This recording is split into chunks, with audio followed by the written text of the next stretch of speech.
মানুষ নাকি artificial intelligence, কে হবে 2025 সালের গ্রাফিক্স ডিজাইনার? গ্রাফিক্স ডিজাইন একটি সৃজনশীল ও চ্যালেঞ্জিং সেক্টর।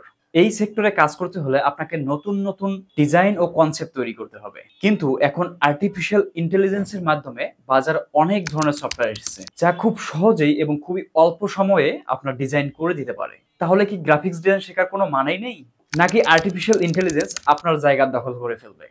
এখন প্রশ্ন হলো সৃজনশীলতা নাকি আর্টিফিশিয়াল ইন্টেলিজেন্স।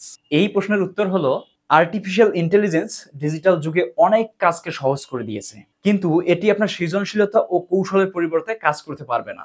আর্টিফিশিয়াল ইন্টেলিজেন্স সফটওয়্যারগুলো আপনাকে নির্দিষ্ট কিছু টেমপ্লেট ও রিসোর্স দিতে পারে যা আপনি ব্যবহার করে খুব সহজেই একটা ডিজাইন তৈরি করতে পারেন, কিন্তু এই ডিজাইনগুলো কোনোভাবেই আপনার ডিজাইনের মান বাড়াতে পারবে না। তবে এই ডিজাইনগুলো আপনি ছোটখাটো কাজের জন্য ব্যবহার করতে পারবেন। যখন আপনি কোনো প্রফেশনাল বা কর্পোরেট লেভেলের কাজ করতে যাবেন, তখন আপনার নিজের স্বকীয়তা ও সৃজনশীলতাকে কাজে লাগিয়ে একটা ডিজাইন তৈরি করতে হবে। এক্ষেত্রে আপনার গ্রাফিক্স ডিজাইন শেখার জ্ঞান ও কৌশল আপনার কাজে দেবে। গ্রাফিক্স ডিজাইন শেখার মানে হলো নতুন নতুন ডিজাইন ও কনসেপ্ট তৈরি করার ক্ষমতা অর্জন করা। আর্টিফিশিয়াল ইন্টেলিজেন্স সফটওয়্যারগুলো আপনাকে সহজেই ডিজাইন করে দিতে পারবে, কিন্তু আপনার মনের মতো করে ডিজাইন কখনোই করে দিতে পারবে না। তবে চাইলে আপনি আর্টিফিশিয়াল ইন্টেলিজেন্সকে কাজে লাগিয়ে আপনার ডিজাইনের মান আরো উন্নত করতে পারেন।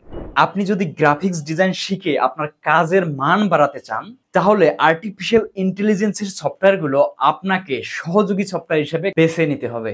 সো আপনার কাজের মান বাড়ানোর জন্য আপনি আর্টিফিশিয়াল ইন্টেলিজেন্সকে ব্যবহার করুন, আপনার কাজের মান আরো বেড়ে যাবে। আজকের ভিডিও ছিল এ পর্যন্তই। সবাই ভালো থাকবেন, সুস্থ থাকবেন। দেখা হবে নতুন কোনো ব্র্যান্ড নিউ ভিডিও নিয়ে।